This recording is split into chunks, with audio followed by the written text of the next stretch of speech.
Banyak orang punya ambisi yang begitu besar untuk mengejar status, jabatan, dan kekuasaan. Bahkan ada yang rela untuk memakai berbagai macam cara yang licik, yang curang, bahkan jahat. Dia lakukan semuanya demi bisa mewujudkan ambisinya tersebut.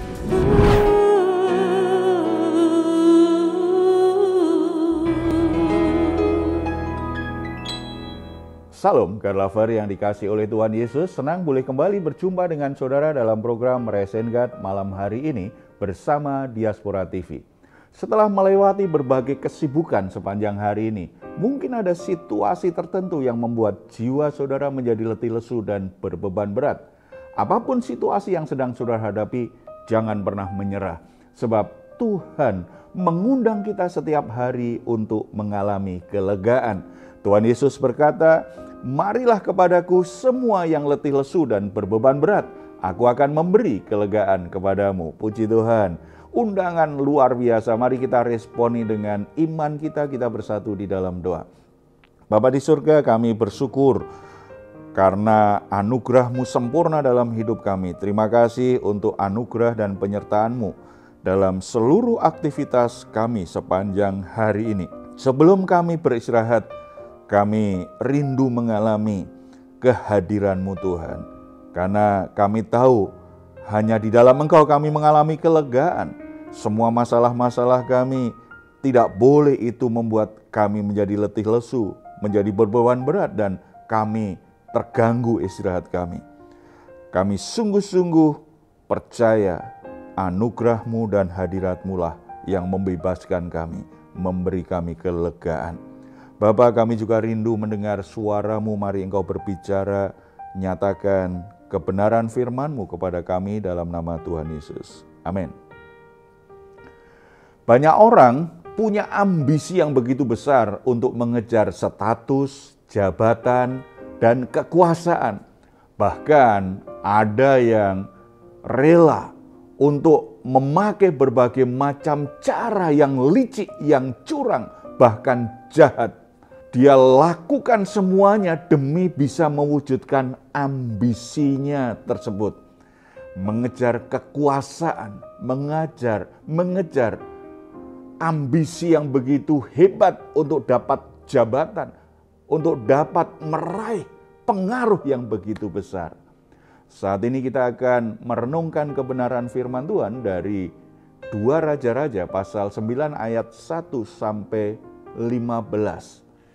Perikop ini mencatat Elisa yang memanggil nabi-nabi muda untuk segera pergi ke Ramot Gilead dengan membawa buli-buli berisi minyak untuk mencari seorang yang bernama Yehu bin Yosafat bin Nimsi untuk mengurapinya menjadi raja Israel.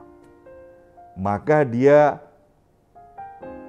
ketika dia nanti jadi raja, itu harus menghabisi keluarga Ahab. Dengan demikian Tuhan akan membalas perbuatan Isabel, istri Ahab, atas perbuatannya yang telah membunuh hamba-hamba Tuhan sebelumnya. Yang menarik adalah siapa sebenarnya Yehu? Tidak banyak orang tahu siapa dia dan bagaimana latar belakangnya. Hanya dicatat bahwa Yehu adalah salah satu panglima dari sekian banyak panglima tentara yang ada saat ini. Kalau kita baca ayat 4-6 itu jelas ya. Lalu nabi muda itu pergi ke Ramot Gilead. Setelah ia sampai, maka tampaklah panglima-panglima tentara sedang duduk berkumpul.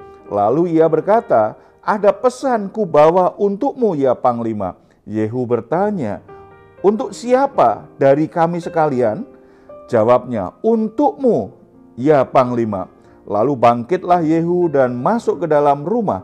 Nabi muda itu menuang minyak ke atas kepala Yehu serta berkata kepadanya, "Beginilah firman Tuhan, Allah Israel, telah kuurapi engkau menjadi raja atas umat Tuhan, yaitu orang Israel." Saudara-saudara, Yehu bukan orang yang paling menonjol. Enggak, dia seperti panglima yang lain. Lalu mengapa Tuhan memilih dan menjadikan Yehu menjadi raja? Karena Tuhan yang memilih dan menetapkannya untuk menjadi raja Israel mengganti Yoram, ini sebuah anugerah. Ini adalah kedaulatan Tuhan untuk menetapkan siapa yang Dia angkat. Ini adalah misteri dari rancangan Tuhan atas hidup manusia, di mana Tuhan punya rencana-rencana besar yang tidak terduga. Orang yang dipilih Tuhan kadang-kadang tidak terlalu dinilai, tidak terlalu dianggap oleh orang-orang di sekitarnya. Tetapi kalau Tuhan sudah memilih, Tuhan akan mengangkat dia melampaui orang lainnya. Bukan karena dia lebih baik, bukan karena dia lebih hebat. Ini yang namanya kasih karunia, ini namanya anugerah. Jabatan kekuasaan adalah anugerah yang dari Tuhan. Perikop ini mengajar kepada kita bahwa jabatan dan kekuasaan itu sepenuhnya anugerah Tuhan. Tuhan yang memilih dan menetapkan seseorang pada jabatan tertentu. Bukan untuk kepentingan dirinya sendiri, tetapi untuk menggenapi rencana Allah melalui hidupnya, melalui kepemimpinan yang Tuhan sudah percayakan kepadanya. Nah, karena anugerah, harusnya kalau ada orang yang diberi jabatan, diangkat Tuhan memiliki jabatan, tidak boleh dia menjadi sombong, membanggakan dirinya. Dia harusnya bersyukur dan mengabdikan hidupnya lewat jabatan itu untuk memuliakan Tuhan. Dasar ketetapan Tuhan kan bukan dari sisi manusia, karena dia lebih mampu dari yang lain, karena dia lebih kuat dari yang lain, karena dia lebih berpengalaman dari orang lain, karena dia lebih berpendidikan dari orang lain, atau karena dia lebih kaya dari orang lain. Ya, Tuhan bisa pakai orang-orang seperti itu, tetapi dasar pilihan Tuhan sepenuhnya adalah kedaulatan Tuhan yang dengan bebas memberikannya kepada siapa saja yang Dia inginkan. Dalam konteks kehidupan sehari-hari kita, Tuhan juga telah memberikan kepada kita jabatan tertentu yang paling kecil. Misalnya di dalam rumah tangga, dalam keluarga. Tuhan menetapkan seorang pria, seorang suami menjadi kepala keluarga. Bukan karena pria ini lebih superior dari wanita.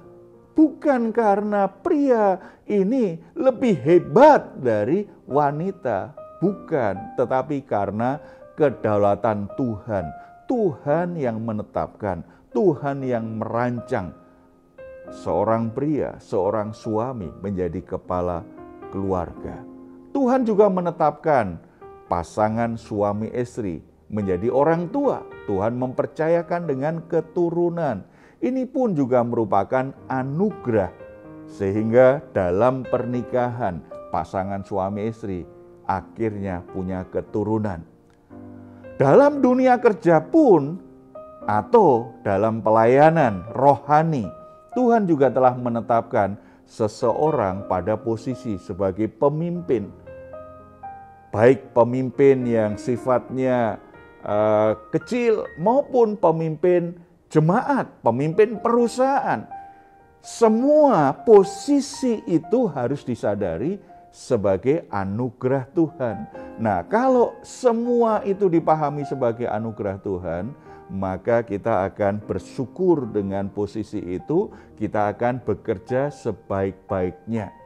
Ketika kita memahami bahwa jabatan dan kekuasaan yang kita miliki itu merupakan anugerah Tuhan, kita menyikapinya dengan bijaksana. Kita tidak akan menyalahgunakan, tetapi dengan menyukurinya, mengerjakan tugas itu dengan penuh tanggung jawab, sepenuh hati, karena kita sadar nanti kita harus mempertanggungjawabkan jabatan itu, kekuasaan itu di hadapan Tuhan. menyadari bahwa jabatan adalah anugerah Tuhan, ini akan menolong kita untuk bisa menguasai diri. Itu menjadi semacam rem yang membuat hati kita tidak jatuh pada kesombongan, pada keangkuhan, menyalahgunakan jabatan, dan menghindarkan hidup kita dari yang namanya haus kekuasaan. Menghalalkan segala cara untuk mengejar dan melanggengkan kekuasaan kita. Saudara-saudara yang dikasihi oleh Tuhan, jabatan apa yang Tuhan anugerahkan kepada kita saat ini? Dalam skop yang terbatas, mungkin saudara adalah kepala keluarga. Sebagai kepala keluarga, apakah saudara sudah melakukan tanggung jawabmu dengan baik? Memberi rasa aman, memberi jaminan untuk kebutuhan keluargamu. Istri dan anak-anakmu merasa aman karena engkau bertanggung jawab atas keluargamu. Istri dan anak-anakmu tercukupi kebutuhannya karena sebagai kepala keluarga, saudara bekerja sungguh-sungguh dan tunduk pada otoritas Tuhan sehingga berkat Tuhan mengalir lewat hidupmu. Sebagai orang tua, apakah saudara sungguh-sungguh sudah memakai jabatan ini dengan benar sebagaimana Tuhan inginkan? Saudara didik anak-anakmu, beri mereka nasihat, beri mereka teladan agar mereka hidup di jalan Tuhan, agar mereka mengenal dan mengasihi Tuhan. Sebagai orang yang melayani Tuhan di gereja, apakah saudara sungguh-sungguh sudah melakukan tugas ini sebagai anugerah? Saudara lakukan sepenuh hati, bukan untuk mencari dan meninggikan nama diri, tetapi biarlah nama Tuhan yang dimuliakan. Dalam pekerjaan pun demikian. Tuhan beri engkau jabatan. Apakah saudara bisa bekerja sepenuh hati seperti untuk Tuhan? Sehingga lewat pekerjaanmu ada alasan bagi Tuhan untuk membela dan memberkatimu. Karena engkau mengerjakannya sepenuh hati untuk kemuliaan Tuhan. Mari kita bersatu dalam doa. Bapa di surga, kami bersyukur karena di dalam Yesus Kristus Tuhan memposisikan kami. Tidak hanya sebagai anak-anak Allah, Tuhan memposisikan kami sebagai saksi-saksi Kristus, utusan Kristus. Terima kasih untuk anugerah jabatan yang Tuhan berikan. Di dalam keluarga kami sebagai orang tua, kami sebagai kepala keluarga. Biarlah kami bisa melakukan ini sebagai orang-orang yang bisa dipercaya Tuhan. Kami bisa mengerjakannya dengan benar seperti yang Tuhan ajarkan. Dalam pelayanan rohani baik di gereja maupun dalam pelayanan lain. Kami sungguh-sungguh melayani sepenuh hati karena kami tahu sungguh itu anugerah yang luar biasa ketika Tuhan beri kami kesempatan, beri kami jabatan, posisi tertentu dalam pelayanan. Ampuni kami kalau selama ini kami gegabah, sembrono, tidak sungguh-sungguh dalam melayani. Tuhan pakai kami dalam anugerah-Mu itu untuk menjamah kehidupan orang-orang yang kami layani. Demikian juga dengan pekerjaan, posisi apapun, jabatan apapun yang diizinkan kami miliki saat ini. Biarlah kami tetap mengerjakannya sepenuh hati seperti untuk Tuhan. Karena kami percaya Tuhanlah sebenarnya yang memberi upah.